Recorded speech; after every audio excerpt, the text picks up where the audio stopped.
Don't believe me when I say that Ads Manager is one of the best businesses you can start right now. Just don't believe me. Don't believe anyone who just randomly says that this is the best thing. Here's how you can check it. First of all, go onto Facebook or Instagram, scroll through the news feed, and you'll see a lot of ads. And these ads are from real companies. Now, some of the ads are kind of crummy, but a lot of the ads are from really big companies that have great products, they have a great following, etc., etc. Now, here's another hack. You can also go onto Facebook to any company's Facebook page, hit page transparency, and you'll be able to see the ads that they're running.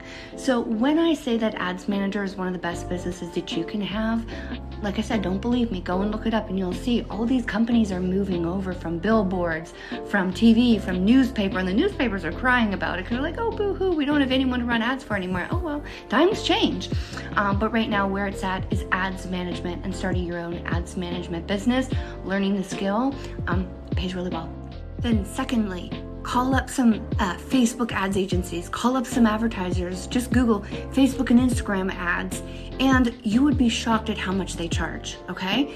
And these are not necessarily big companies. These are just mom and pop freelancers charging thousands per month for their services. So you put two and two together and you're like, you know what? She's onto something. I dare you.